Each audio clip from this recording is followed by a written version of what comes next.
Ruin my sister's only birth experience? I'll make sure you never forget her. When I was 14 and my oldest sister, Sarah, was 22, we found out that she was pregnant with Paul, her boyfriend of 4 years. They immediately got engaged and they were really happy. For a time. Sarah had a horrible pregnancy, about 16-18 weeks, and the wonder of creating a human life evaporated within her. She developed hyperemesis, which if you don't know is really bad morning sickness. She was constantly in pain, she developed gestational diabetes, and just all around hated the experience. Around this time Paul, the then fiancé, started getting sick of the complaining. I believe the argument was your body is built to do this, it can't be that bad. Sarah was due around Valentine's Day and Paul's parents, Mr. and Mrs. Doe, were very excited, both about the grandkid and the fact that he could be born on a holiday. She was very against that and really hoped that her son wouldn't be born on a holiday, even one as small as Valentine's Day. Her birthday sometimes falls on Easter and she hates it, because it might make him feel that his day isn't very much about him. Well, Mrs. Doe says something like, well, if you name him Valentine or Valentino then that'll make the day even more special to him.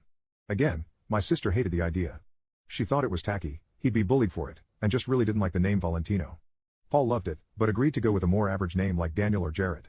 Fast forward to February and she was ready to get this over with. Sarah had officially been put on bed rest because while standing or walking her blood pressure took unexpected spikes and dips. I look back now and goodness do I feel bad for her. She was doing her best to avoid giving birth on Valentine's Day because, again, she didn't want him born on a holiday. Unfortunately, births happen when they happen and that baby was going to come on Valentine's Day whether she wanted him to or not.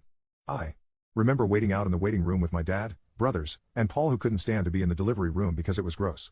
I was so mad that he could have gone in but wouldn't because he thought my sister was gross while giving birth, whereas I had to stay outside because I was too young to go in with my mom and other sister. Dad went home with the youngest 2 brothers while the oldest, Zeke, stayed to watch me because I refused to leave.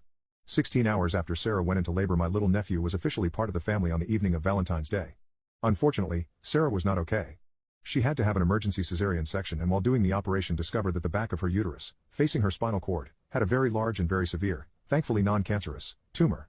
When I say large I mean it was twice the size of a standard uterus. The doctors were shocked and didn't understand why nobody had noticed it on an ultrasound. It accounted for her severe back pain and blood pressure issues. The doctors immediately went in for more surgery to remove the tumor, but sadly ended up having to perform a full hysterectomy. This meant that my nephew would be Sarah's only child. Now while Sarah was in for surgery Paul was taking care of everything baby related to make sure his son was okay.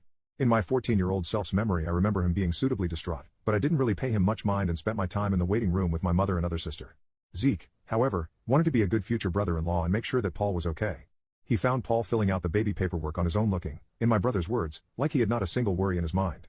Zeke asked why Paul didn't wait for Sarah to fill out the paperwork as she should have been out of surgery within the hour, and Paul said that he just wanted her to get her rest and heal. That checked out with Zeke. As he was 16 and didn't know any better at the time. Now I know what you're probably thinking. No, he wouldn't. He knows how much she hates that name. And still, she'd need to sign the paperwork too. My fellow peoples have read it. I regret to inform you that Paul forged Sarah's signature on the paperwork and waited until she was out of surgery to hand said paperwork over. My sweet nephew, who was born on Valentine's Day, was named Valentino on his first official birth certificate.